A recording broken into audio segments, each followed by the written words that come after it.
Assalamualaikum warahmatullahi wabarakatuh. Jumpa lagi di channel Suprono Wahyu Jatmiko. Pada kesempatan kali ini, saya akan membahas materi bisnis eceran dengan topik strategi penentuan posisi. Jangan lupa klik like dan share agar menjadi ilmu yang bermanfaat bagi kita semuanya. Dan jangan lupa subscribe agar kalian tidak tertinggal pada video-video berikutnya. Pada kesempatan kali ini kita akan membahas strategi penentuan posisi retail. Jadi kalau kemarin kita sudah membahas strategi segmentasi dan sasaran atau targeting. Nah, kita sekarang akan lanjutkan dengan strategi penentuan posisi retail atau lebih dikenalnya adalah positioning.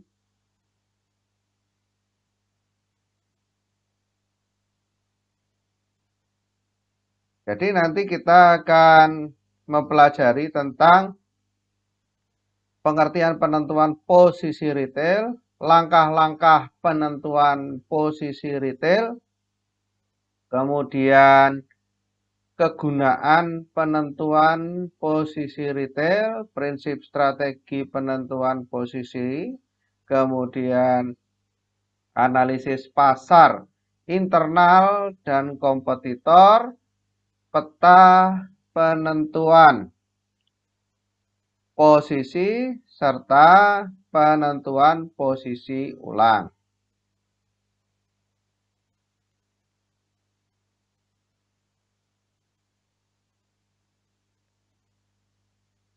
Jadi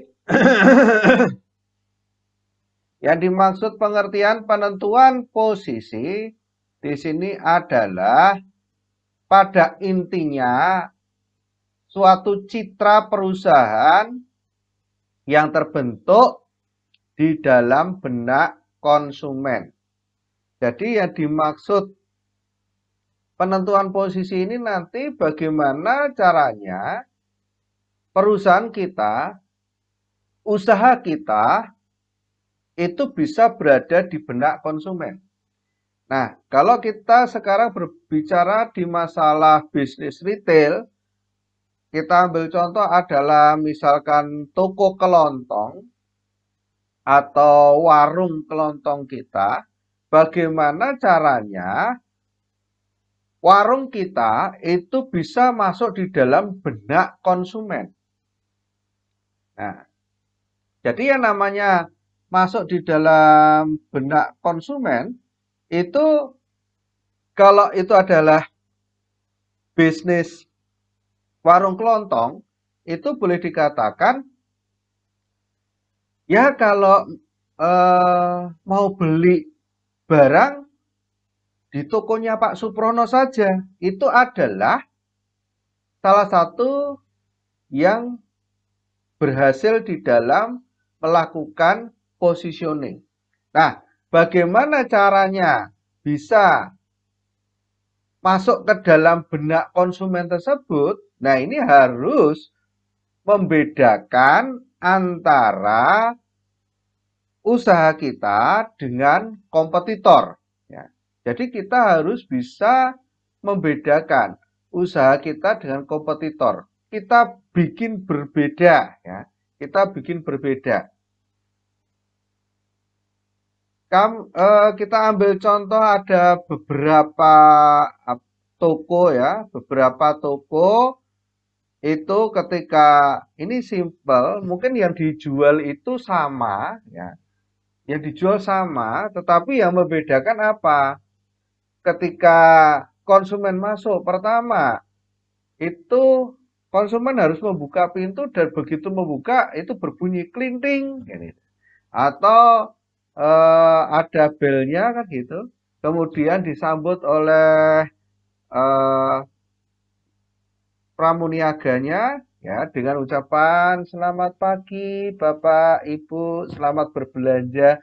Ini adalah salah satu upaya membedakan toko kita dengan kompetitor. Ya, ini salah satu upaya membedakan toko kita dengan kompetitor.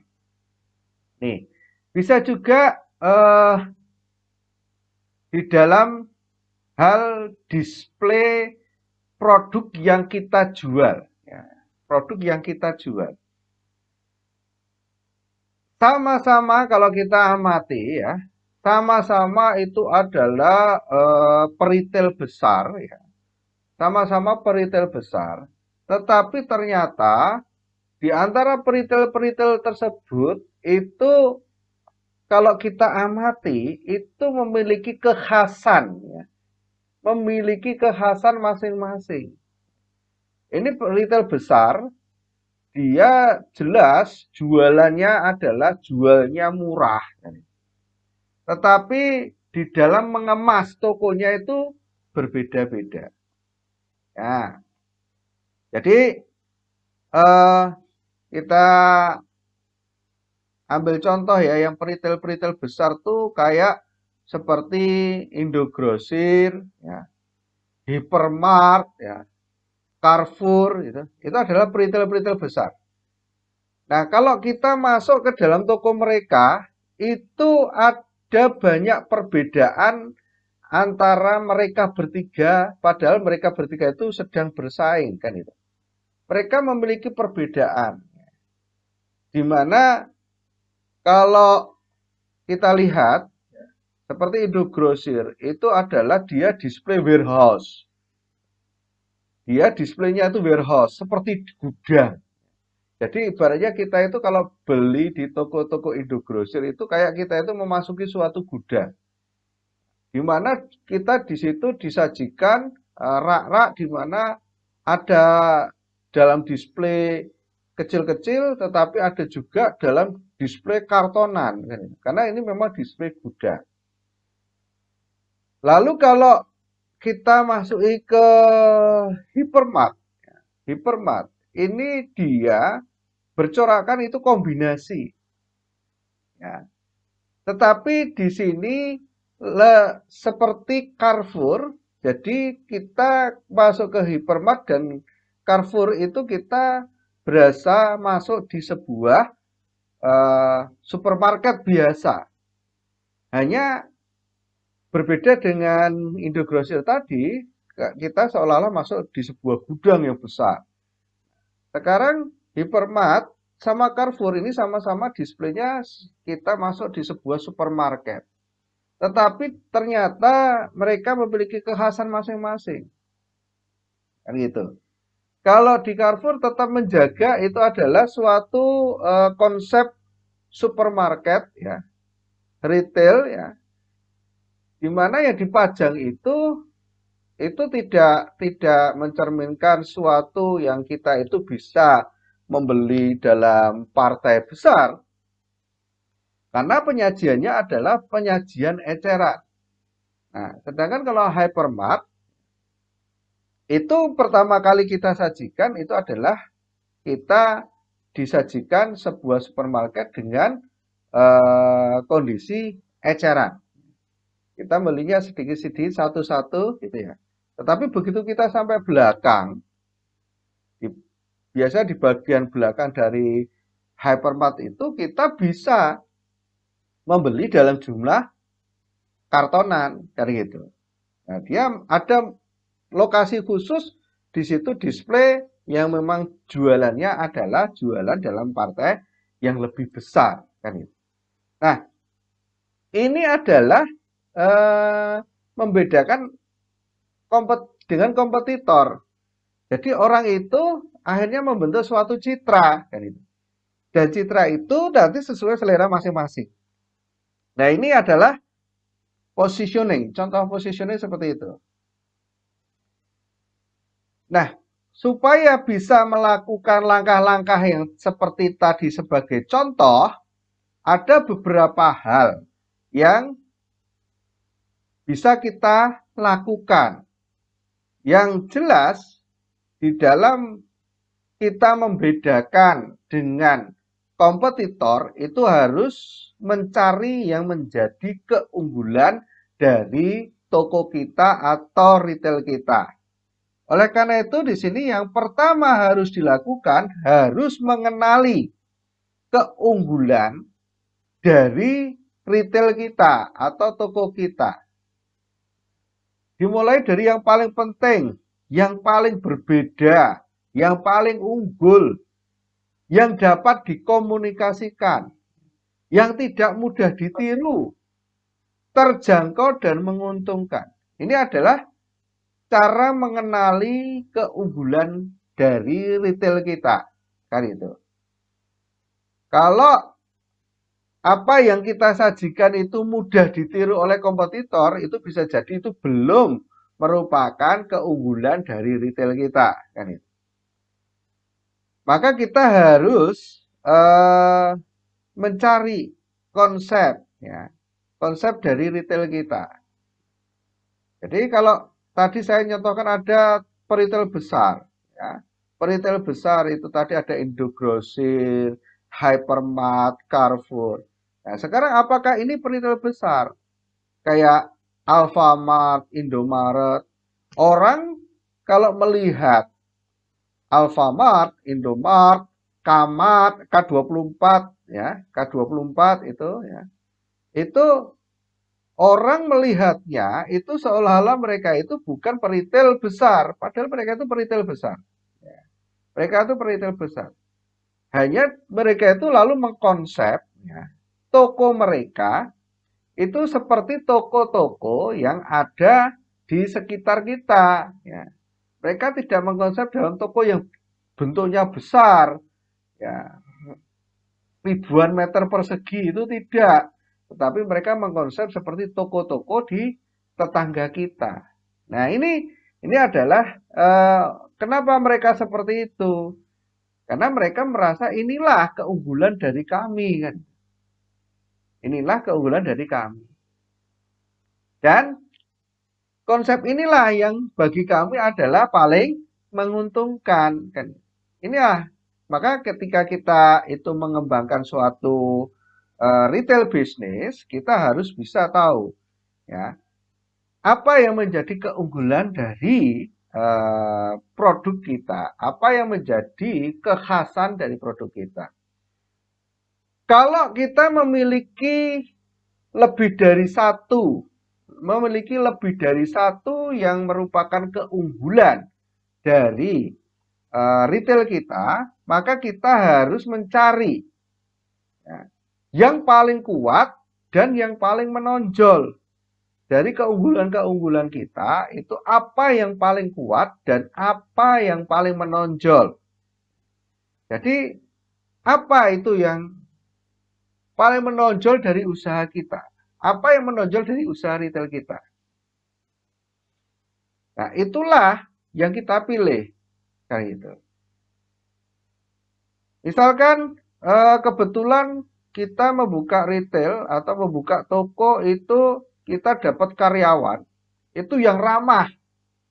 Kebetulan karyawannya itu cewek-cewek, cantik-cantik, ramah-ramah.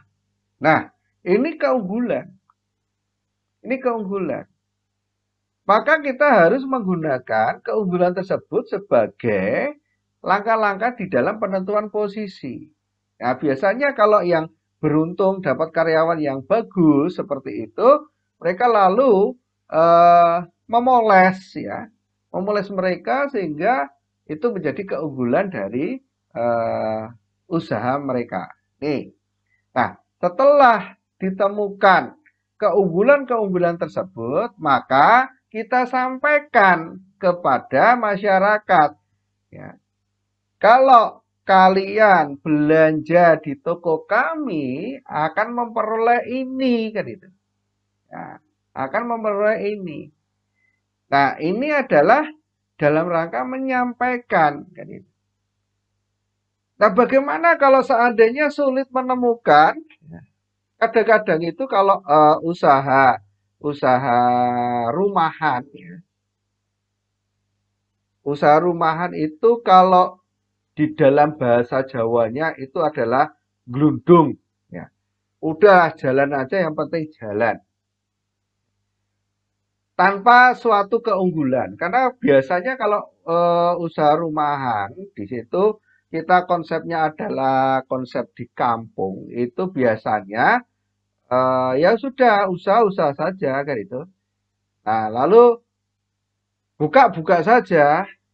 Bisa jadi di kampung kita itu kita akan menemukan ada lebih dari satu toko, bisa jadi 2 toko, 3 toko, 4 toko, bisa jadi memiliki karakteristik yang sama.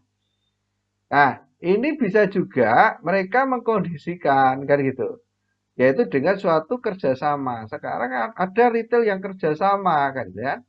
Kalau kita lihat itu ada retail-retail itu yang di situ mencantumkan ada tulisan SRC kan itu. Ini adalah bentuk kerjasama antar peritel kan itu.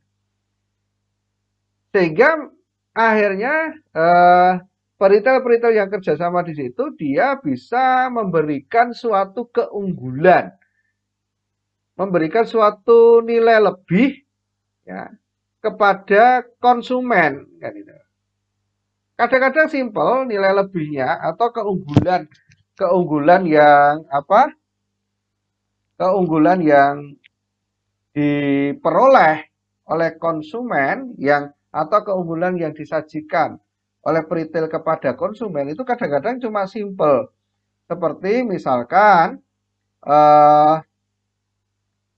dengan kerjasama ya, dengan kerjasama dalam wadah yang tadi saya sebutkan SRC, itu akhirnya mereka bisa memberikan hadiah.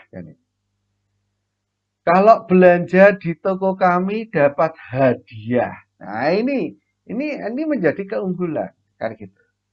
Di Yogyakarta pun ada yang dia peritel single factor ya.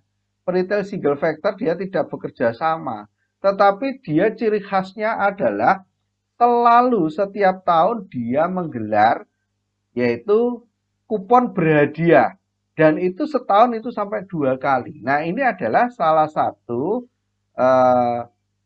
keunggulan yang bisa disajikan dan dikomunikasikan kepada pelanggan. Nah, apa kegunaan positioning ini? Kayak gitu.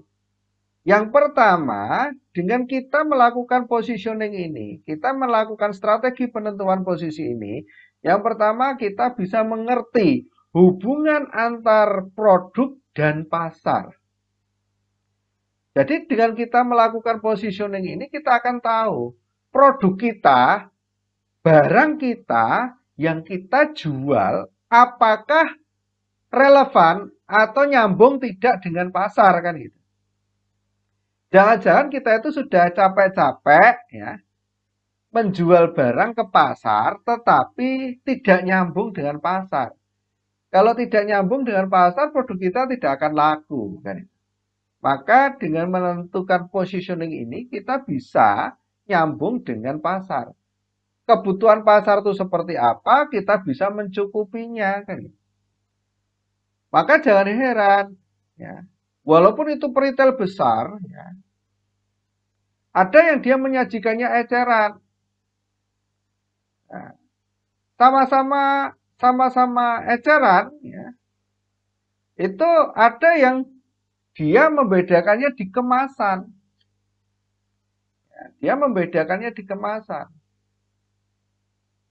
Kalau kita cek ya, di antara 3 peritel tadi itu ada Indogrosir, ada Hypermart, ada Carrefour. Ini mereka peritel, tetapi di dalam mengemas mereka memiliki kekhasan masing-masing. Nah, ini dari cuma kemasan. Supaya apa? Ini mengidentifikasikan. Oh, berarti kalau kemasan seperti ini berinya di Indogrosir. Oh, kalau kemasan seperti ini berinya di Hypermart. Oh, kalau kemasan seperti ini belinya di Carrefour. Ini adalah suatu memberikan ciri khasnya. Nah, yang kedua, dengan melakukan positioning, kita bisa mengidentifikasi peluang-peluang apa saja yang bisa kita peroleh selanjutnya. Nah, peluang-peluang apa saja. Kalau kita tidak melakukan strategi positioning, kita tidak akan tahu apa peluang kita, kan itu. Karena kita kalau dalam bahasa Jawanya kita membuka toko glundung tadi. Jadi tidak istilahnya itu tidak lalu melakukannya itu dengan strategi-strategi khusus. Kalau di dalam Jawa, ya untung alhamdulillah, tidak ya sudah untuk kesibukan. Ini adalah sesuatu hal yang tidak pas di dalam suatu bisnis di ekonomi. Makanya di sini dengan positioning kita bisa mengidentifikasi peluang apa saja yang bisa kita peroleh kan ini. Kadang-kadang bisa jadi peluang itu berupa produk baru kan ini, atau berupa misalkan keinginan masyarakat ya atas produk-produk yang kita jual ya. Bisa jadi mungkin peluang yang lain yang bisa kita peroleh kan itu. Kadang-kadang juga bisa jadi peluang itu tidak berhubungan dengan produk yang kita jual, bisa jadi. Nah, peluang yang kita peroleh misalkan itu cuma kita mengekspos brand kita, mengekspos nama toko kita, itu bisa jadi. Kemudian yang ketiga adalah dengan kita melakukan positioning, kita bisa membuat suatu keputusan dalam hal bauran pemasaran. Bauran pemasaran paling tidak, ya kalau retail gini berarti barang itu ada 4P ya. Price, product, place, promotion. Ya. Kita ada, dengan kita sudah melakukan positioning tersebut, kita bisa melakukan keputusan di dalam bauran pemasaran. Kalau kita belum melakukan positioning, kita mau menentukan salah satu saja, misalkan harga, maka kita akan kebingungan. Berapa harga yang akan kita berikan untuk produk-produk kita, kan gitu. Maka di sini kita dengan positioning kita bisa menentukan harga. Taruhlah misalkan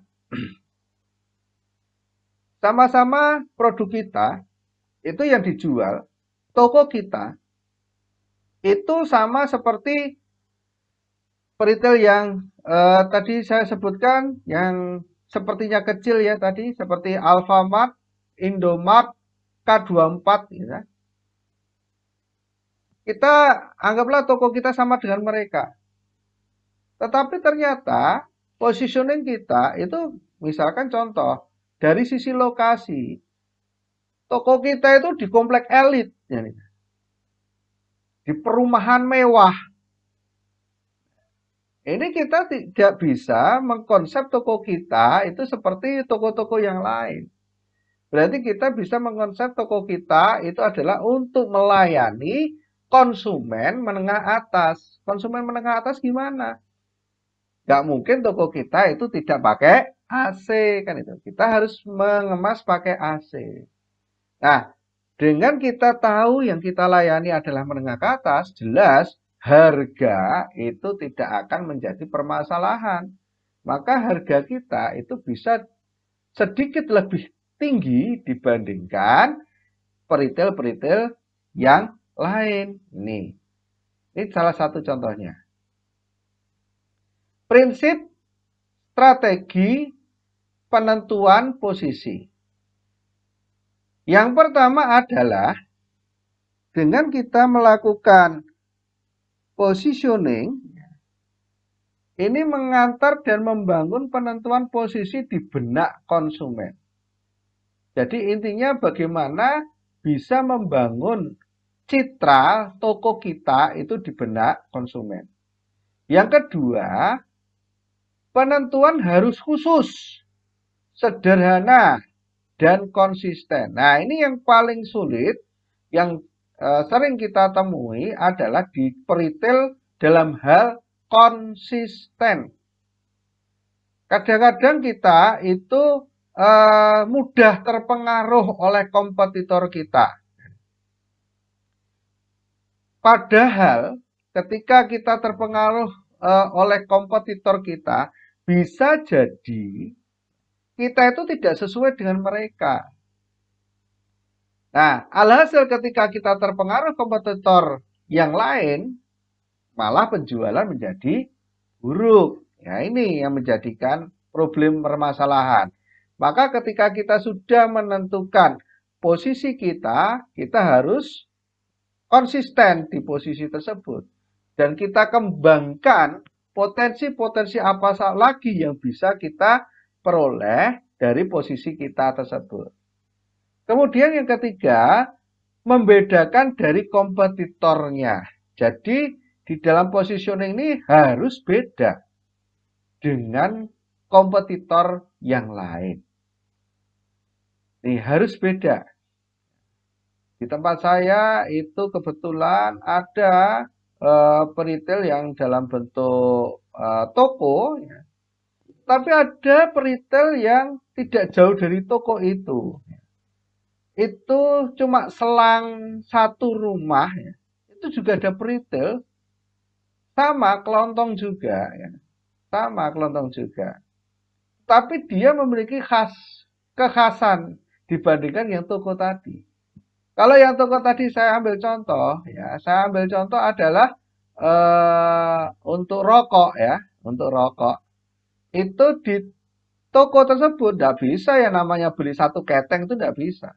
Beli satu biji tidak bisa, harus belinya adalah satu bungkus rokok kan itu.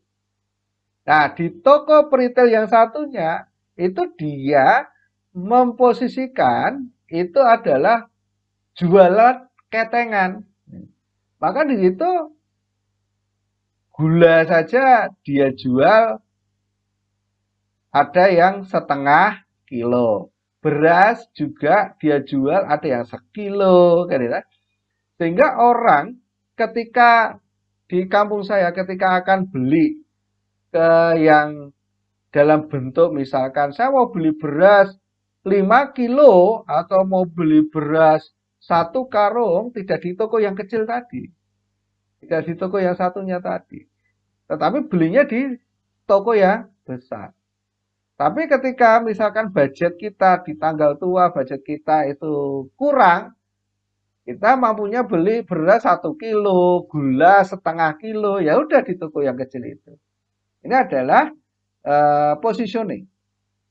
Nah, kemudian yang keempat, ya, prinsip di dalam positioning ini atau strategi penentuan posisi ini tidak dapat merangkul semua kebutuhan. Karena kita tadi sudah memposisikan, kita sudah memilih, maka kita tidak bisa semua kebutuhan itu harus kita penuhi, tidak bisa. Dan kita tidak usah iri. Nah, kadang-kadang itu kalau kita sudah positioning, lalu kita, wah itu toko sebelah itu menjual itu, kenapa kita tidak menjual? Sepertinya itu menguntungkan sekali kan itu. Ya, tadi kita ingat, ya bisa jadi barang itu di toko itu karena itu menjadi khas dari toko itu. Ketika dipindah ke tempat kita menjadi tidak khas, ya menjadi tidak laku, kan gitu. Ini. Dimensi strategi penentuan posisi. Dimensi-dimensi yang harus kita perhatikan di dalam penentuan posisi itu adalah yang pertama, atribut produk. Atribut produk yang kita jual itu harus tegas dan jelas kan ini. Karena inilah yang nanti ini salah satu yang akan membedakan dengan kompetitor kita kan ini. Jadi atribut produk. Produk-produk yang kita jual seperti apa, displaynya seperti apa ya. Ini harus jelas. Kemudian yang kedua, hubungan harga atau kualitas.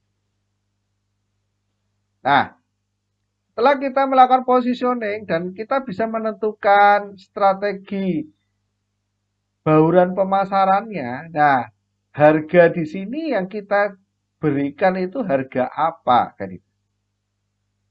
Jelas ini adalah kalau kita sudah positioning adalah nanti harga positioning. Maka harga positioning ini berbanding lurus dengan kualitas posisi yang kita sajikan. Nah, ini berhubungan dengan kelas produk. Nanti berhubungan dengan kelas produk. Atribut yang di sini juga nanti berhubungan dengan kelas produk. Kalau tadi saya contohkan, misalkan toko saya berada di komplek perumahan elit. Tidak bisa ya namanya atribut produk itu dijual seperti biasa, yang lain itu tidak bisa. Tadi saya ambil contoh di toko tempat saya, di situ ada, di kampung saya ada yang jualnya ketengan. Kalau di perumahan elit itu tidak model yang namanya ketengan kan gitu.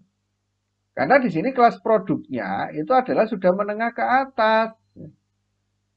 Nah, di sini biasanya kalau di komplek perumahan elit, maka yang terjadi adalah di situ biasanya atribut ini nanti akan berbanding lurus dengan brand-brand yang dikenal oleh mereka. Biasanya di sini brand-brandnya yang kita jual pun juga yang tanda kutip itu masuk kategori menengah ke atas. Dan alhasil harganya pun juga berbanding ke sana. Karena yang kita jual adalah brand-brand yang memiliki nama kan itu. Nih. Kemudian yang ketiga, yang keempat ya, ini tadi ada kelas produk sudah kita bahas. Berarti yang keempat adalah referensi kompetitor. Kompetitor itu sebagai acuan kita atau sebagai referensi kita. Jadi ketika kita melihat kompetitor itu jangan lalu kita meniru. Dan lalu kita meniru. Ya ibaratnya ini kalau kita sedang menyusun skripsi, tesis, disertasi, ya, yang namanya referensi, ya, itu tidak untuk ditiru, ya, kayak gitu. Tapi di situ sebagai acuan, ya nanti kita membuat apa? Membuat replika, kan gitu. Membuat replika, kita tidak bisa copy paste, ya.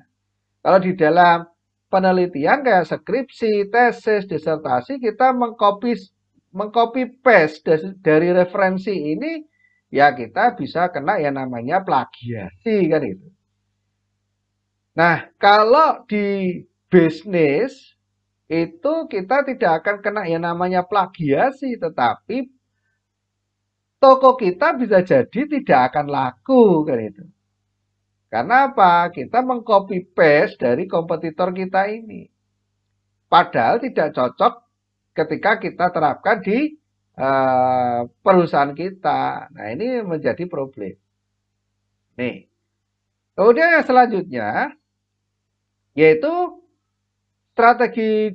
dimensi strategi penentuan posisi adalah berhubungan dengan karakteristik pengguna.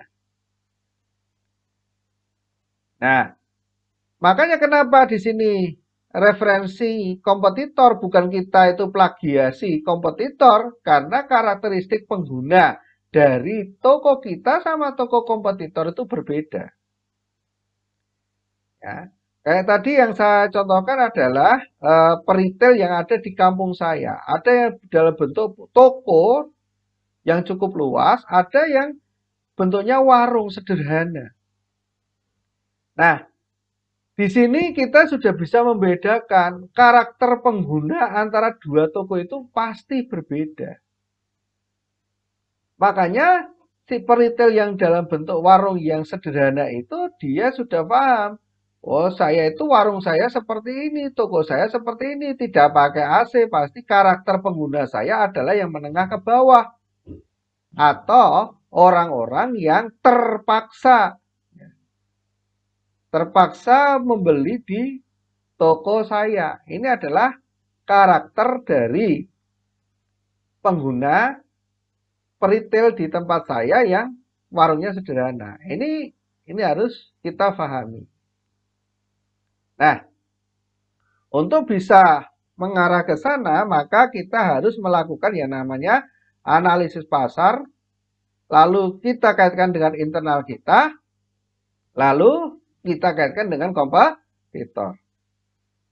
Nah, di dalam analisa pasar di sini, yang kita perhatikan adalah ukuran pasar, komposisi pasar, lokasi pasar, serta tren yang berkembang. Ya. Jadi ukuran pasar kita itu seperti apa? Komposisinya itu seperti apa? Lokasinya itu seperti apa? Lalu trennya seperti apa?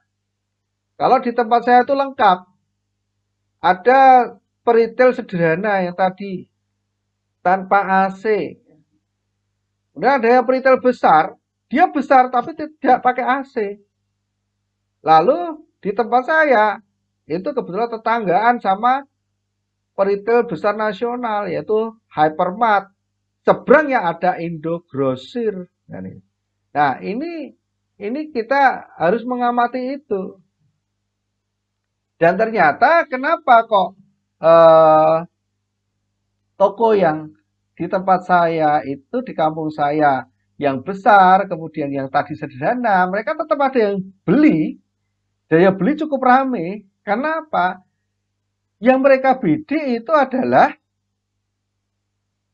orang-orang yang berpikir nggak ada waktu lah kalau harus ke hypermart. Nggak ada waktu kalau harus ke Indogrosir. Walaupun sebenarnya dua peritel itu cukup dekat dari rumah saya. Ini. Nah, setelah kita tahu ukuran pasar, komposisi pasar, lokasi pasar, tren yang berkembang, maka di sini kita harus mendefinisikan dan menganalisis segmen pasar yang ada dan cocok untuk kita. Nah, setelah analisis pasar, kita melakukan analisis internal, kan gitu.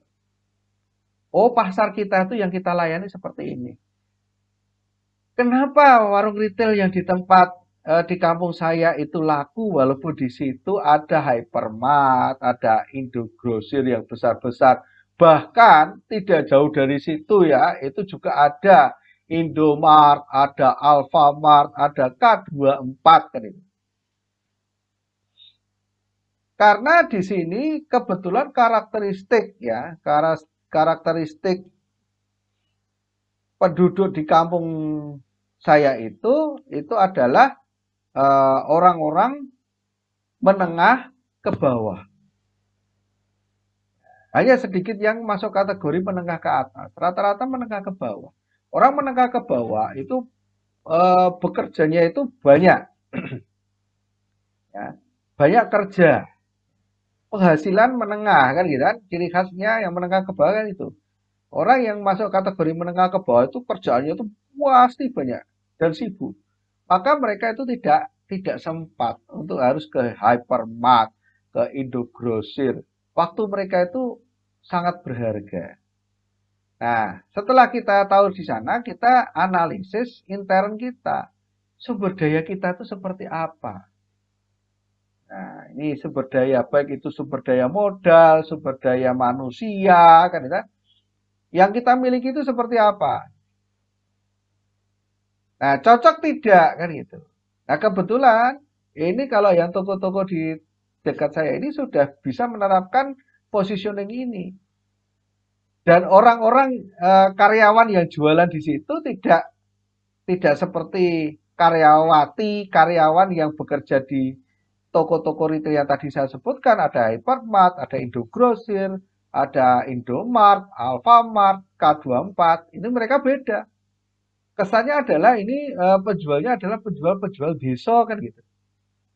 Karena memang yang mereka layani adalah di kampus saya itu yang masih berbau pedesaan. Jadi mereka itu melayani sambil banyak ngobrol dan itu tidak akan kita temui di peritel-peritel yang nasional tadi. Lalu reputasinya bagaimana? Reputasi di sini berhubungan juga dengan pemilik. Dan juga berhubungan juga dengan reputasi dari usaha kita, kan gitu. Makanya kita ketika membuka pertama, kita di sini harus bisa membuat reputasi yang bagus. Lalu batasan-batasan apa saja apabila itu ada batasan-batasan untuk internal kita. Nilai-nilai apa saja yang bisa kita jual dari kondisi internal kita. Ada saya pernah bertemu peritel ya di kampung, tetapi di situ dia itu memiliki nilai-nilai tradisional. Kenapa? Karena seragam. Ya. Walaupun di kampung retail itu dia menggunakan seragam, tapi seragamnya itu selalu seragam-seragam daerah. Walaupun itu dikemas dalam kondisi modern, kebaya modern ya, kemudian baju kadang-kadang menggunakan songket, tetapi modelnya modern ya. Minimal mereka itu menggunakan batik ya, batik sederhana. Ini adalah nilai-nilai. Nah, dari sini kita bisa memilih segmen mana yang kita layani, lalu memilih manfaat yang bisa kita peroleh. Nih. Kemudian analisis kompetitif. Nah, setelah kita menganalisis pasar, internal kita bagaimana, kita analisis kompetitor. Seberapa kuat sih kompetitor kita kan? Tadi apakah tadi saya sebutkan di kampung saya itu berdekatan dengan Hypermart, berdekatan dengan Indogrosir, berdekatan dengan Alfamart, berdekatan dengan Indomart, dan berdekatan dengan K24. Lalu di kampung saya ada toko retail, toko kelontong. Apakah mereka itu kompetitor dari yang saya sebutkan tadi? Ternyata tidak. Ternyata kompetitor kita ya, kompetitor mereka berdua itu adalah yang sejenis. Ya, yang sejenis dan kebetulan di kampung sebelah kan itu. Itu yang dianggap sebagai kompetitor kita, kompetitor mereka. Nah, kalau ya di kampung saya itu ada dua, ya sederhana sama yang besar, itulah yang mereka itu saling kompetisi. Makanya mereka membuat positioning yang berbeda. Nah, di sini dilihat kekuatannya seberapa besar. Lalu kelemahan dari kompetitor kita. Nah, biasanya kalau yang paling efektif di dalam positioning adalah kita menutup kelemahan dari kompetitor kita. Lalu, penentuan posisi saat ini. Jadi, setelah kita lihat kelemahannya, ini kompetitor kita itu positioningnya di mana kan itu. Positioningnya di mana? Jangan sampai kita memasuki positioning yang sama dari kompetitor. Nah, di sini kita bisa menganalisa kemungkinan melakukan yang namanya diferensiasi. Kita harus bisa melakukan pembeda. Ya, kita harus bisa membedakan dengan kompetitor kita. Nih. Peta penentuan posisi. Setelah kita melihat itu semua, kita mempetakan. Bisa dalam bentuk gambar, bisa juga dalam bentuk tulisan ya. Nah, di dalam peta ini kita memvisualisasikan penentuan posisi yang kompetitif. Lalu mempresentasikan persepsi konsumen. Dari posisi di situ, itu kita visualisasikan ini nanti persepsi konsumen itu seperti apa. Hal-hal yang diperlukan untuk pembuatan peta di sini adalah adanya sumber data, skalanya, kemudian peringkat. Sehingga kita nanti bisa membuat peta itu yang lengkap dan jelas. Nah, setelah kita menentukan posisi, kita itu kadang-kadang kelemahan kita itu adalah ketika kita membuka usaha, kita sudah menganalisa secara matang, kemudian kita sudah sampai kepada penentuan posisi, sudah selesai. Kita tidak ngapa-ngapain lagi, sudah jalan usaha bertahun-tahun. Akhirnya adalah yang kesan yang muncul adalah monoton. Nah, padahal di dalam ekonomi tidak seperti itu. Setelah kita melakukan positioning, kita itu harus evaluasi posisi yang telah kita bangun itu seperti apa. Karena ingat, yang namanya manusia itu, peradaban manusia itu berkembang. Tadi saya katakan, sebagai contoh, misalkan toko saya itu adalah di komplek perumahan elit. Saya memposisikan toko saya adalah melayani orang-orang yang menengah ke atas. Di mana orang-orang menengah ke atas itu adalah brand mandate. Ini kan seperti itu. Tapi di dalam peradaban, ternyata kan berkembang. Kita kalau melihat contoh, di Indonesia ini daerah yang berkembang luas pesat itu adalah DKI Jakarta. Sana banyak orang-orang kaya. Tapi coba kita lihat sekarang. Mereka orang kaya, pakai mobil mewah, pakaiannya juga brand. Tetapi kita lihat, mereka makan di angkringan, mereka makan di lesehan. Ini adalah suatu perkembangan peradaban seperti itu. Dan tidak sedikit sekarang orang-orang kaya itu malah mencari yang tidak brand. Nah, terbalik. Ada orang-orang miskin yang malah berupaya mencari produk-produk yang brand. Kan ini. Nah, ini makanya ini perlu evaluasi. Dan di dalam penentuan posisi ulang ini, evaluasi menjadi dasar penentuan posisi dengan melihat tingkat kepentingan. Nih, jadi ini menjadi dasar. Nanti setelah dievaluasi ini menjadi dasar. Perlu tidak dirubah positioning kita. Yang jelas, penentuan posisi ulang ini dalam rangka memenuhi tuntutan dari konsumen. Jangan sampai konsumen memiliki tuntutan kita tidak memenuhi. Demikianlah pembahasan materi bisnis eceran dengan topik strategi penentuan posisi.